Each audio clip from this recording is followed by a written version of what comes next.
people would write back to me, these testimonies you're talking about, and saying, this is not time management, Mark Hamilton.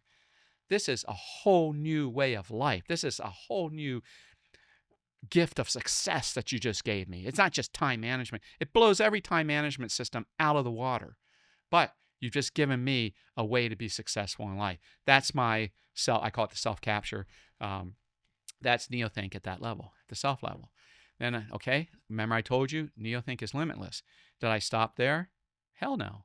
It's through this puzzle building thinking technique where you pull together concepts that you can have breakthroughs. You can see puzzle pictures, big pictures that no one's seen before.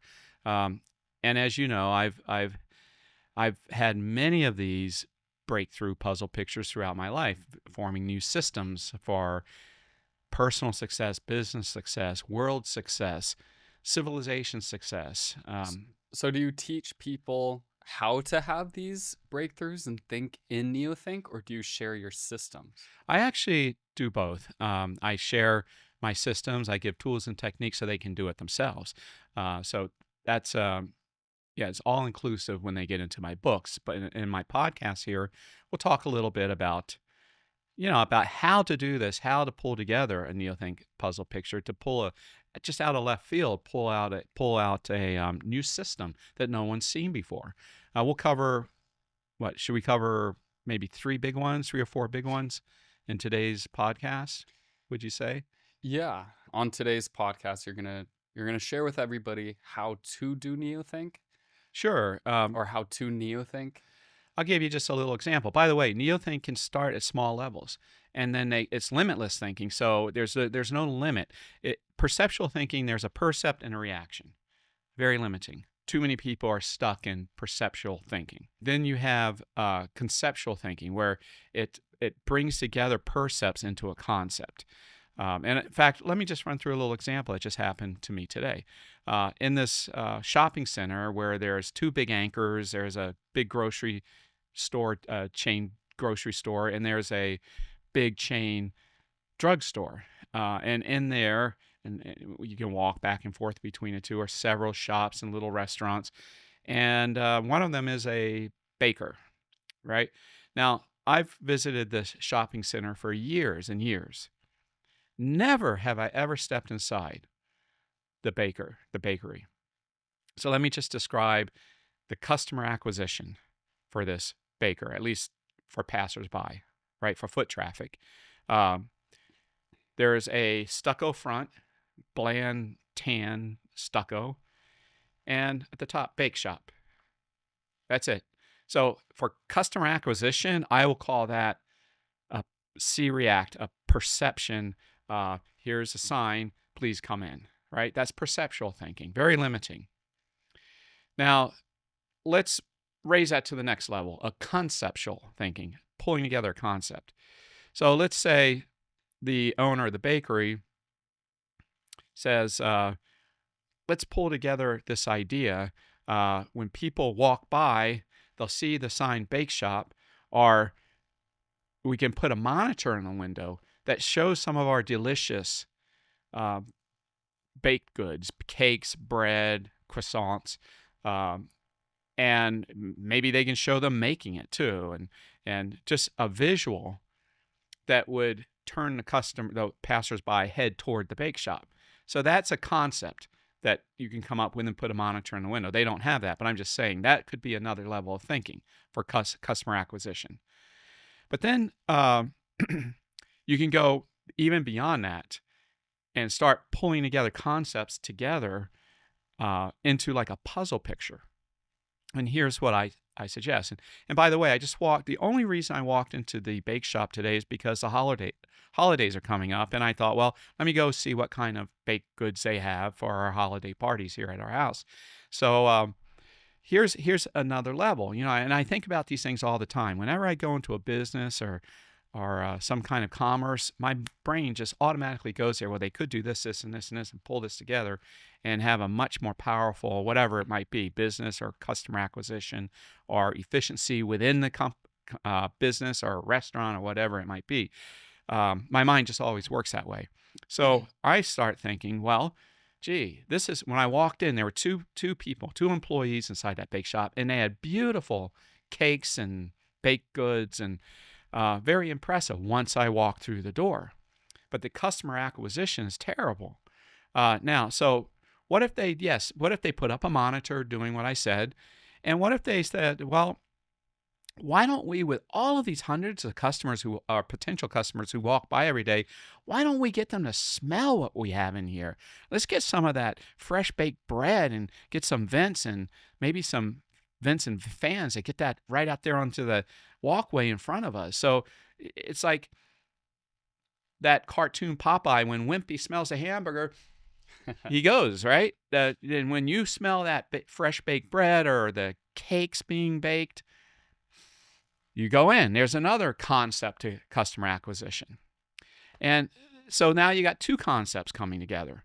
And what if you go in another one? Well, why don't we get them to taste or see or feel our warm, fresh baked bread or our sliced, delicious cupcakes? Why don't we take one of those two employees without adding to our overhead whatsoever, put a little folding table out front, put a pretty pink what do you call those? Table cover. Yeah, table covering on that, tablecloth. And let's put some of our warm, fresh baked bread out there when the passersby, maybe after 5 o'clock when the traffic is greatest, and let them feel it, let them taste it, or some sliced cupcakes, let them taste it. Boom, another method of customer acquisition. So now you've got three concepts working together.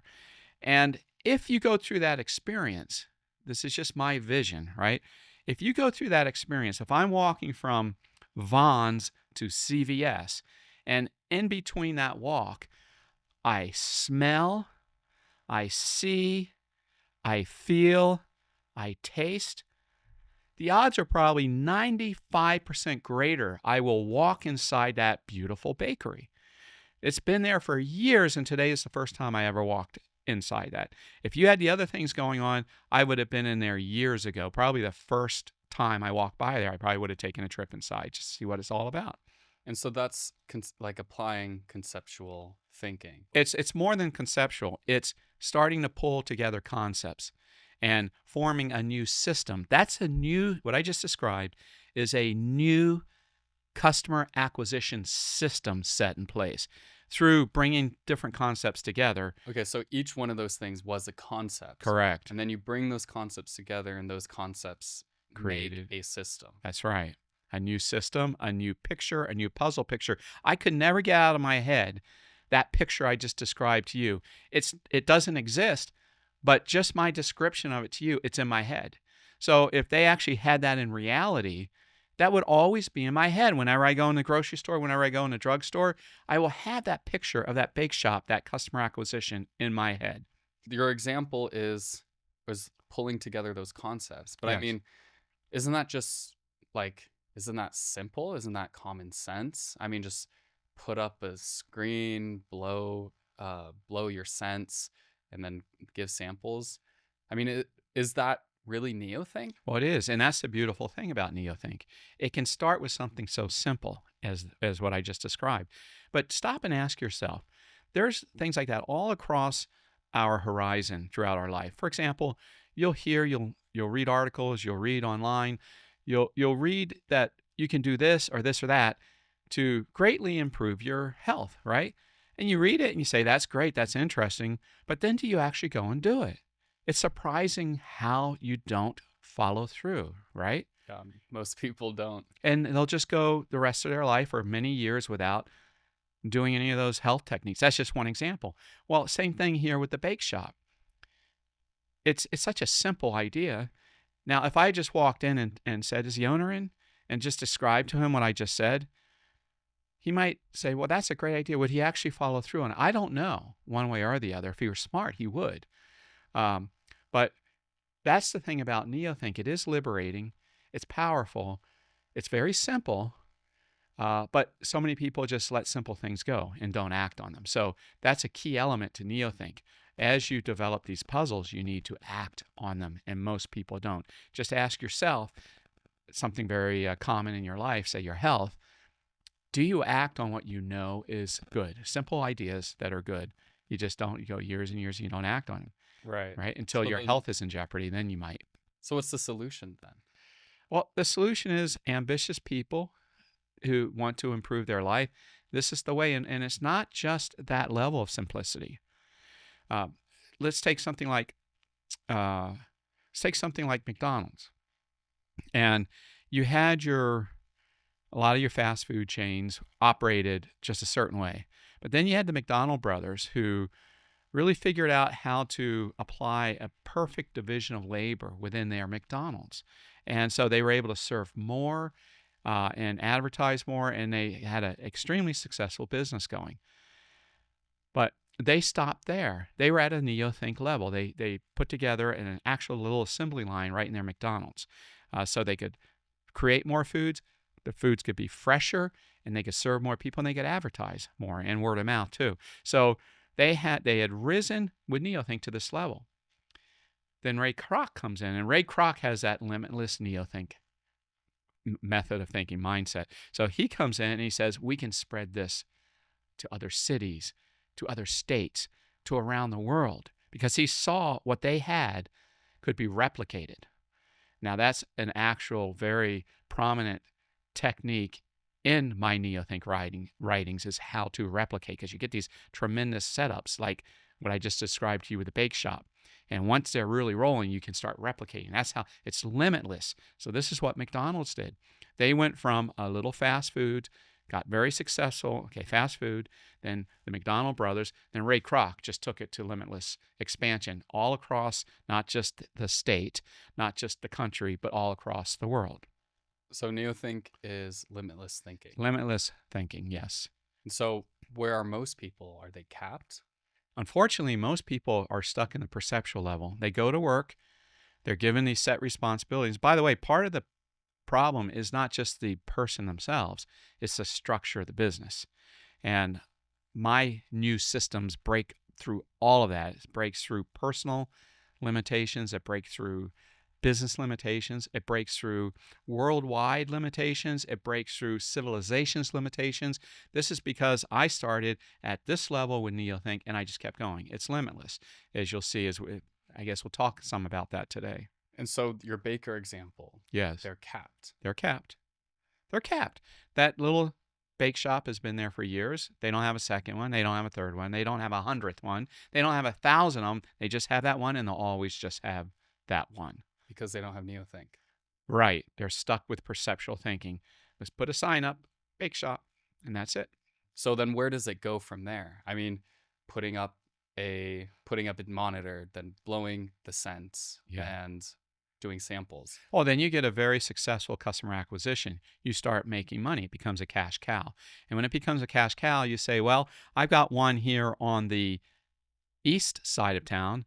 Let's put one of these on the west side of town. Let's replicate. Let's do the exact same thing on the west side of town. Then that starts making money. Then let's put one on the south side and the north side. And then let's put one in the state over. And then they start replicating and expanding, just as McDonald's did. Why? Because they have a successful model and they can replicate that. That's a powerful component of Neothink is replication.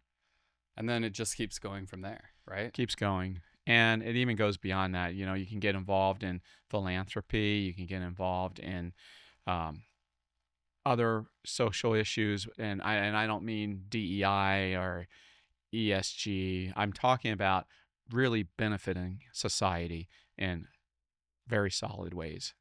Okay, I see. So in my head, I have a visual of like this bakery just being, they have a lid. They have a ceiling. They have a lid. They'll only go that high. Yes.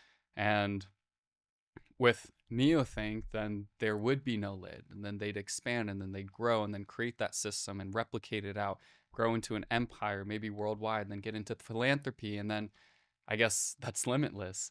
Yes.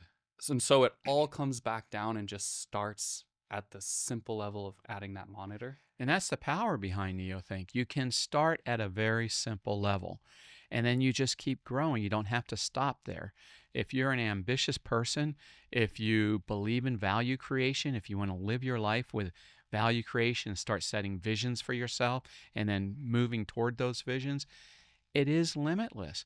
but it starts at the most simple level, so no one is discarded or kept out of this incredible growth possibility. Everyone's included in this. So how does somebody do it? How does somebody neothink then, if they're stuck right now in their current ways of thinking? Right. Well, this is one of the things I've done over the decades is I've created techniques, tools and techniques and thinking tools for them to do that. I can run through all the systems I've created over the decades. I'll run through 3 or 4 big ones that can help just anyone who, say, stuck in a 9-to-5 job. It's a routine rut. It's a dead-end job. There's nowhere he can go with it. Maybe after 5 years he can get a raise or something like that. But if you really are ambitious and want to do something with your life, have purpose in your life, have success in your life, have power in your life, have prestige, have love, have admiration, I've developed systems for people to rise up. All right, so what are some of those systems? Okay, well, let's start. Let's do this. I have a personal success, individual success, new system that never existed before my Neothink puzzle picture. Then I have a business system that's never been seen or recognized before my Neothink puzzle picture. Then I have a world capture, how to spread this around the world. And I'll just touch on that briefly because that's quite a bit in the future for most of our listeners. And then I have something I'm working on now to lift civilization into a new system that's never been seen or conceived before. But we'll start with the individual right now. All right, let's go. Okay, so most people go to work and they have their set responsibilities and they work through them and they clock out and that's it for the day. And most of them are just too busy to really do anything but their responsibilities each day at work. And then I'll also say you have your entrepreneurs, what do they call them? Wantrepreneurs? Wantrepreneurs. And you have your, even your medium level entrepreneurs. But all these people are stuck. They're stuck. They can't really move forward beyond where they are right now. One of the biggest reasons they can't move forward is that they're just too busy to do anything or add anything or change anything. They may take all these time management courses, and I've done them all. I've done all the time management courses before I came up with my own system, this new system. And the best those time management courses would do is give me 1 extra hour a day. But there's a lot of discipline to get 1 extra hour. So it didn't really make that big of a difference in my life. Right. So I realized that it just so happened I was an avid reader. I would listen to audio cassette tapes way back in the day, decades ago, about your great entrepreneurs. And then later it was Audible books or audio books. So I absorbed all this knowledge. And one of my heroes was Henry Ford and his River Rouge plant and how he went about that and just the transformation over his life from a kid who dropped out of high school. So it just was incredible to me what he had done. And it so happened while I was stuck, I was drowning in my business. I was about to fail. Let me just put it that way, because things were piling up faster than I could get through them in the days before computers smashed my desk. I was sinking. And then I was listening to Henry Ford and how he used to build cars with the car in the center of the factory, and then everyone come over one at a time, put a certain piece in. It would take 12 hours to build a car. Then he got some horses and he dragged his car along and gave each person, each man, one movement, one physical movement, whether it's put on the wheel or tighten the bolts or whatever it might be, put in the seat, put in the windshield, put in the steering wheel, and each person had their time station. They had to do it in X amount of time. So, they're just really all day long. So the day he initiated that, he went from building a car in 12 hours to building a car in 90 minutes. And it's just instant, just right away. I said, well, that is such a huge, shocking change. I am trying to manufacture success. He was manufacturing cars.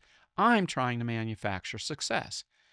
So I thought, well, if I'm manufacturing success, why don't I do the same thing and break my day down into these physical movements, these time stations, like making a phone call. So I have my list of phone calls, do them all in whatever, 90 minutes or whatever it was at the time. And then back then, before computers, it was letter writing. I had to write all these letters, put them in one time station instead of, or in meetings with people, just in one time station, accounting, one time station, instead of just sort of throughout the day, just trying to get the subject done. So I need to write a letter. I need to make a call. I need to meet with someone. All that for this one project I have in front of me.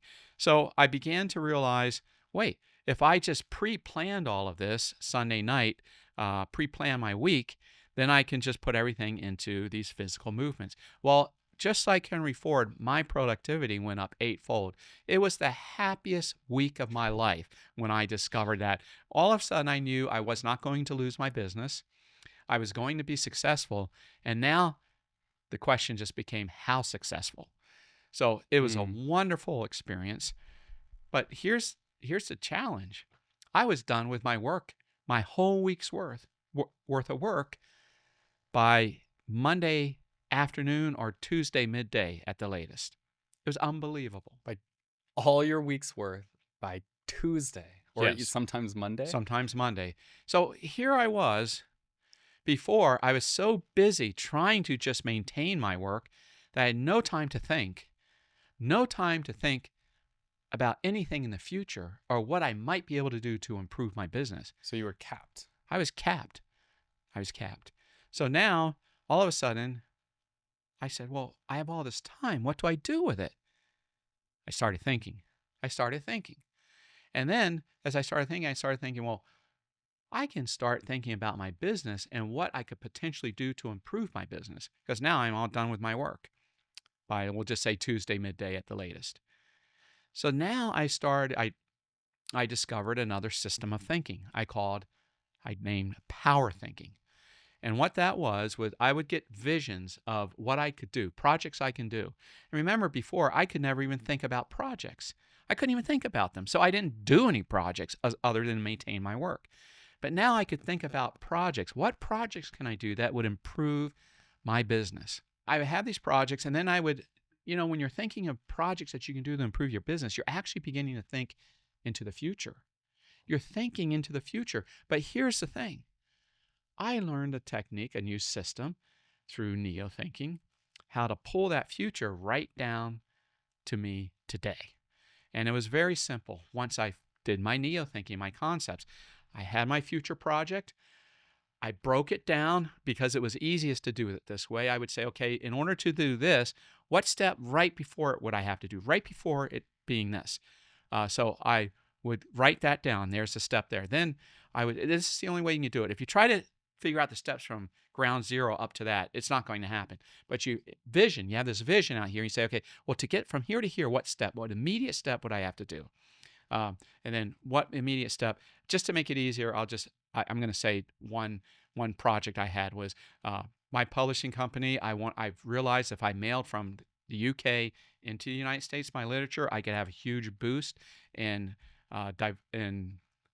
dissemination and profitability. So I said, okay, what do I have to do? I have to make, my vision into the future was a big container of my literature being lowered into the ship. So imagine if I tried to come back here and say, how do I get to there? It's not going to happen. You're going to short circuit. Your brain will short circuit. But I said, okay, working from there backwards, okay, to get that container being lifted by a crane into a ship, what do I have to do? Well, I have to make a deal with the Irish On Post to have all that stuff mailed. So then I met with John Fitzpatrick at the time. He was our equivalent of the general postmaster there in the On Post, Irish On Post.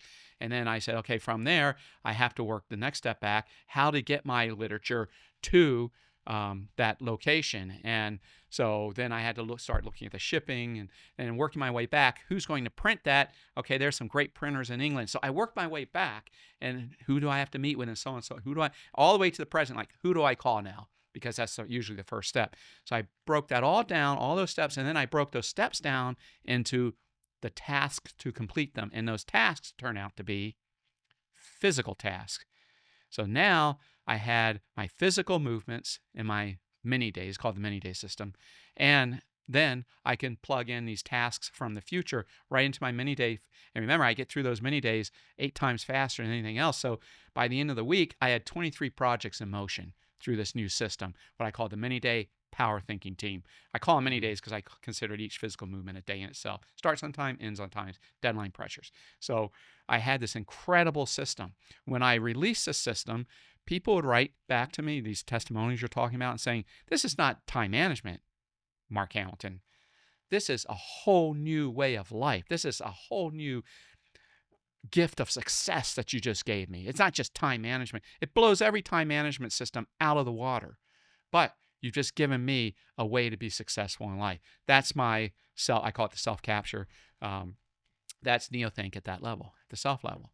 Then, okay, remember I told you Neothink is limitless. Did I stop there? Hell no. Right. Hell no. So then what was next? My business. I looked at my business. Not only would I put people on the mini day power thinking team or system, but I started looking at the business saying, wait, all business structures are wrong out there. And they come out of the Industrial Revolution when they broke down businesses by division of labor.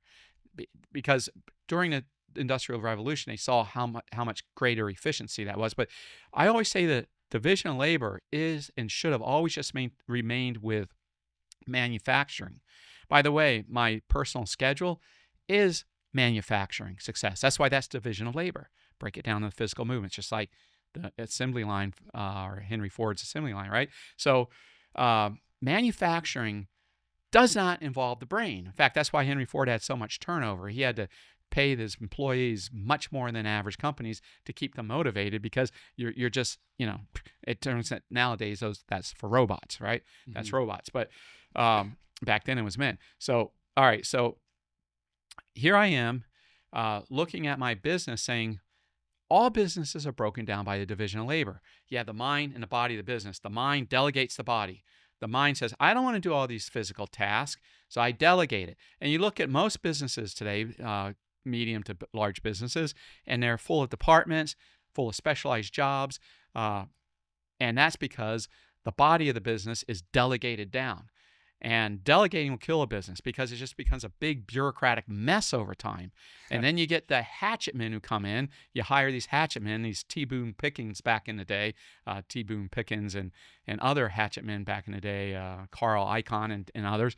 And they would come in and they would literally cut 3/4 of the company size. So like Elon Musk and Twitter. There you go. He came in, fired 80%, now it's working better than ever. Right. And that's exactly what hatchet men would always do. And so that's what the division of labor in a company does. It just bloats it in the end. And delegating will kill your business. But everyone thinks you need to learn to delegate, right? That's one of the myths I write about. I write about all these myths in business. That's one of the myths. You must learn to delegate so you can do the important work, the mind work. Well, let me tell you something. Business is a living organism. At least that's what I consider business.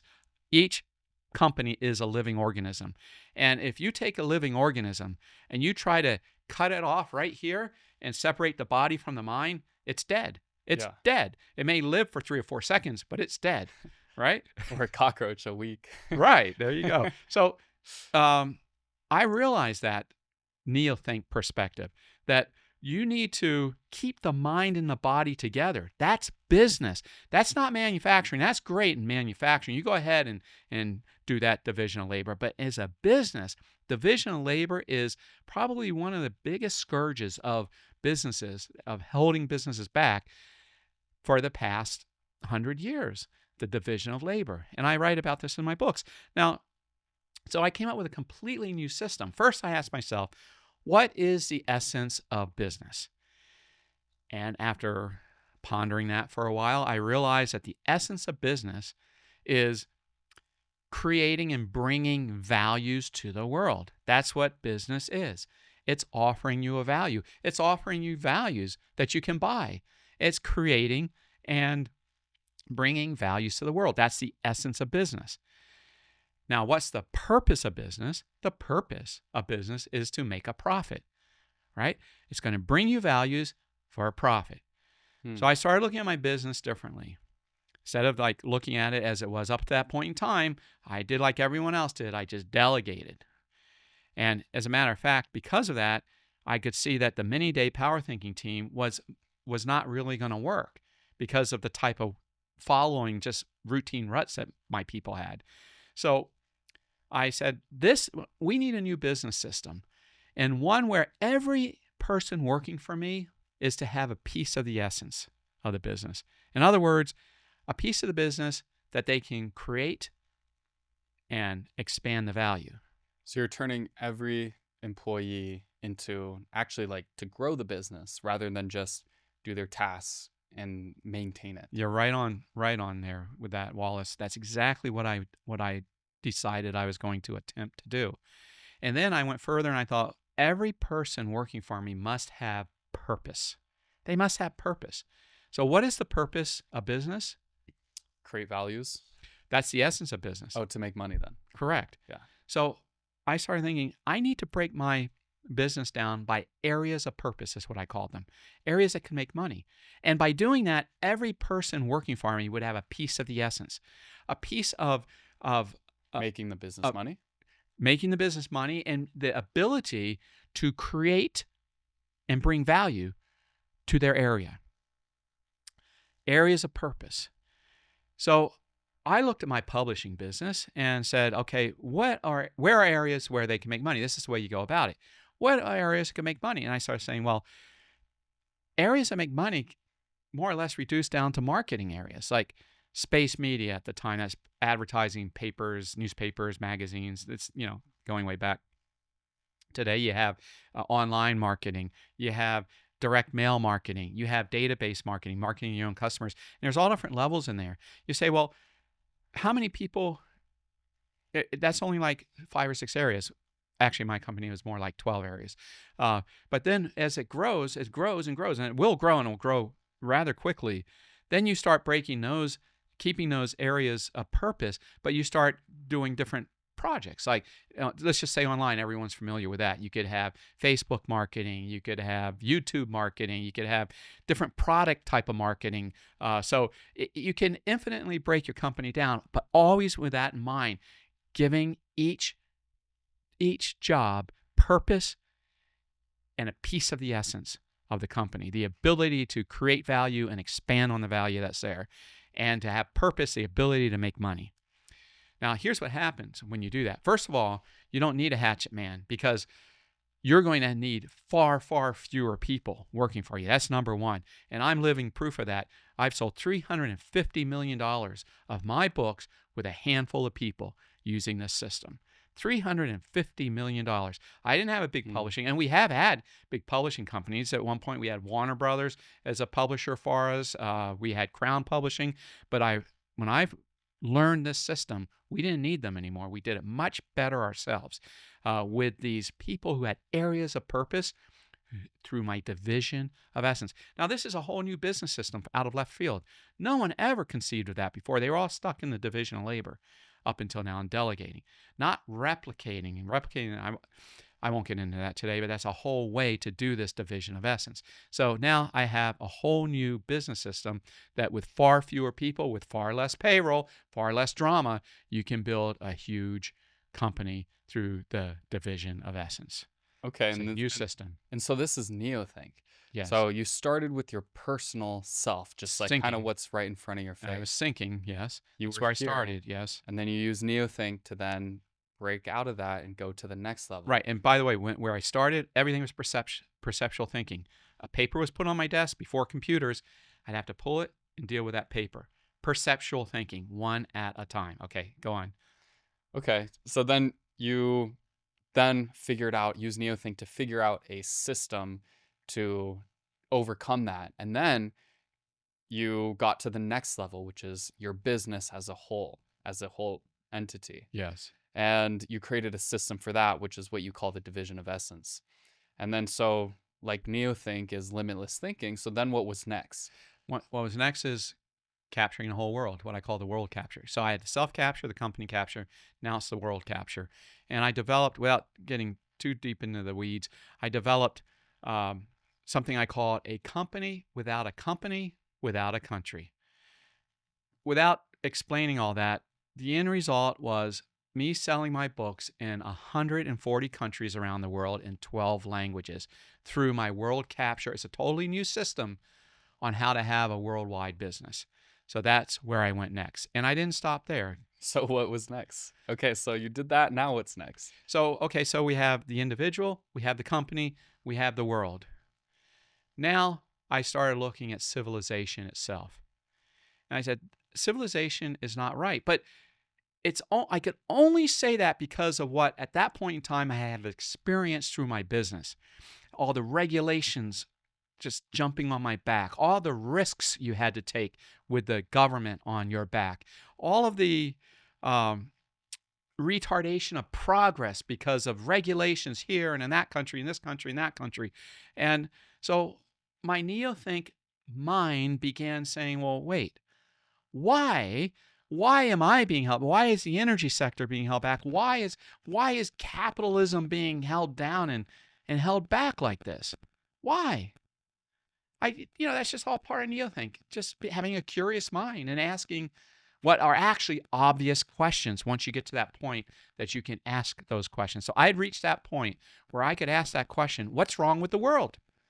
What's wrong with every country I do business in? So very quickly, I began to see a common denominator among all these countries I was doing business in. What is it? Every country has a ruling class. There is not one country that does not have a ruling class. Every country, not only today, but all throughout humankind, all throughout history. And define ruling class? Well, I'll say government.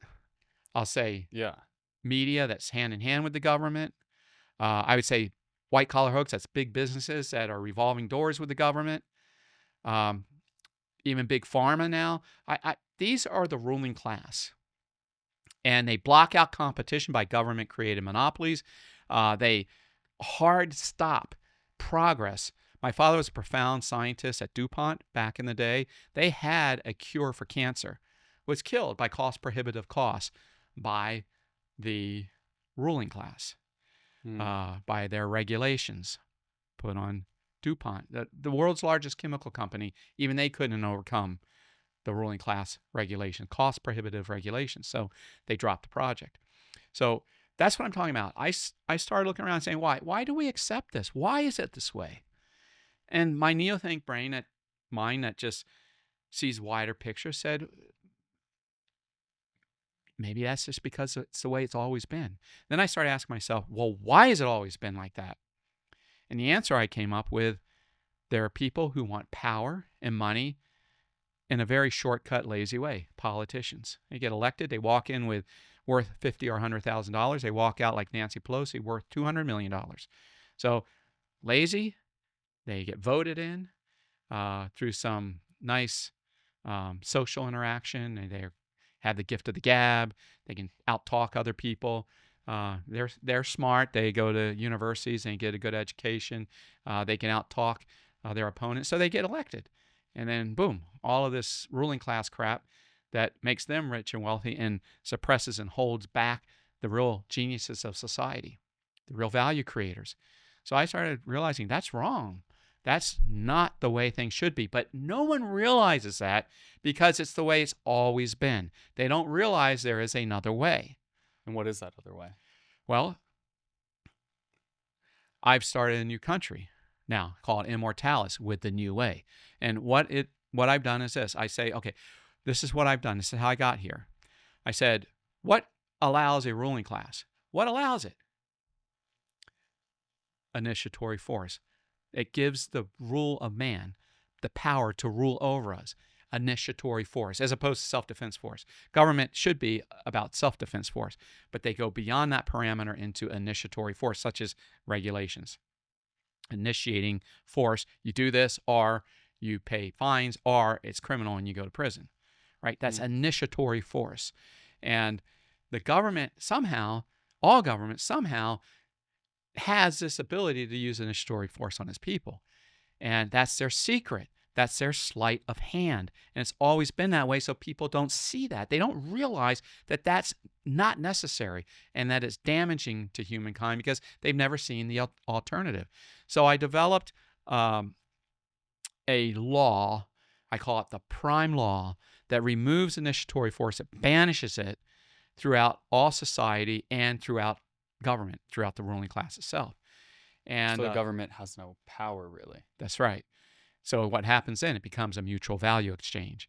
And you want protection? You have protection services. That can be very efficient. My thousands of pages of writings explain how all of this would work very efficiently, where your dollars do the voting, essentially. You're putting into these positions of power with your dollar, and it can very quickly switch to someone else unless you're doing the great job of protection. And in this country, the cost of livings are going to drop dramatically because you have all these regulations screwing everything up. So people will become wealthy. The whole medical field won't have all these restrictions on them stopping progress. So it will become the medical mecca of the world, and health cures to cancer and heart disease and even aging are going to happen really very quickly without anything holding these geniuses back. And crime will disappear because the whole prime law is about no initiatory force. So crime will disappear. It'll just become a theory. And the motivation for crime will go away because everyone will be wealthy. You say, well, how will a government survive? It's a mutual value exchange. People will tithe 10% of their money to the service that's most serving the people. And they can choose who to send it to. But very quickly, for efficiency, things will form that are very trustworthy and where most of the money is going to flow. So you're going to have a very established private enterprise business providing protection and judges and so on that are all protecting the one and only law, the prime law. Everything else is mutual value exchange. So that's civilization itself.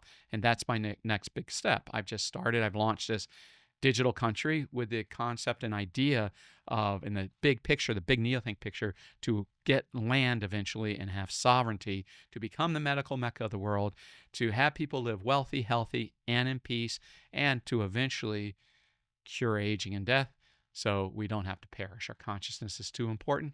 I want consciousness to live on forever. And so all that starts with the monitor on your window.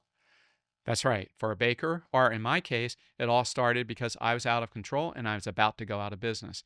And I just said, all right, I need to think wider than this. And it so happened I was listening to an audio on Henry Ford. I saw that connection. I made it, and that's where it all began. So it's truly limitless.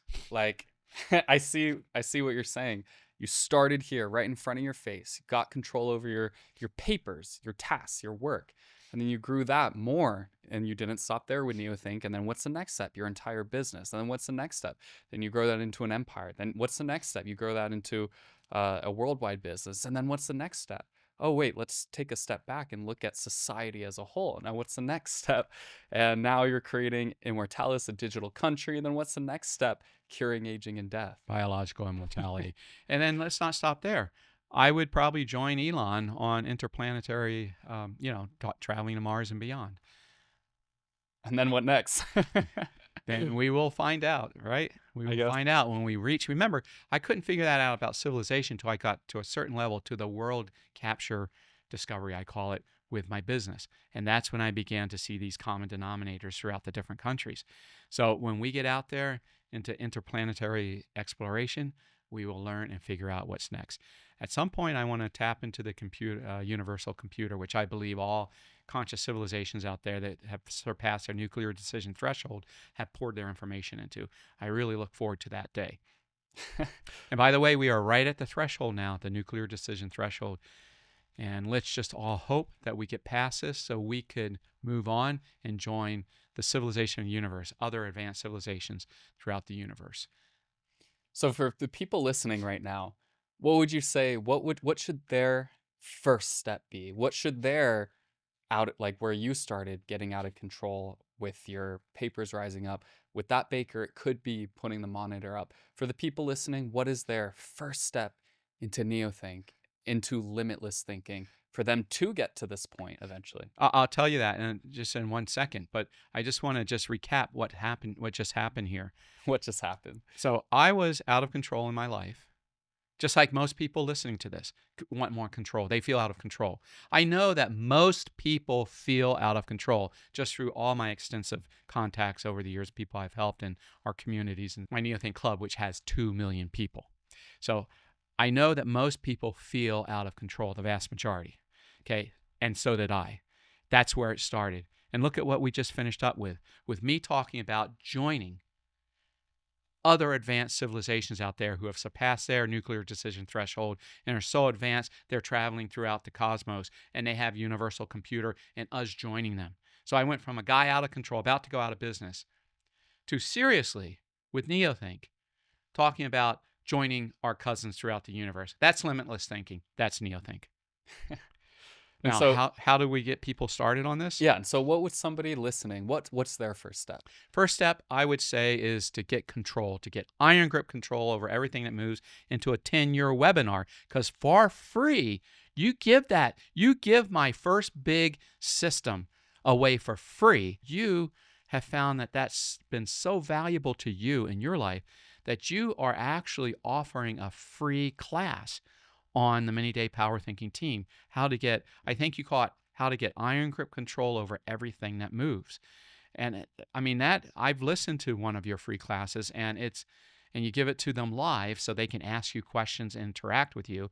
And by the way, please, when you go to your class, show yourself, because you get this interpersonal connection with the delivery, okay, with Wallace. Don't hide behind a black screen, a black hole. He can do so much more for you if he can see your reaction and where you need to be guided. So go to can you just announce when you do this free class so they can sign? I think you do it weekly, don't you? Yeah, I do it, the free class, about once a week. It's live on Zoom. Okay. And we get on a call. It's only 90 minutes, and I go through your whole system and just teach it for free. How do they get to that Zoom and come in and join you? Yeah, so I'll put the link in the description below. Perfect. Yeah. Perfect. So go there, get started. Look what happened to me. I just started, I was sinking like a lot of people out there. I was just sinking. And then look where this took me. $350 million later, 2 million club members later, 140 countries, 12 languages later. And now I'm starting a new country. And this is a serious next move on our part, this new country. So check out my new country. It's joinimmortalis.com, and the link will be in the description below. Okay, so let's welcome more people into Neothink then. It's limitless. That's our brand, right? Limitless. Mhm. We're limitless.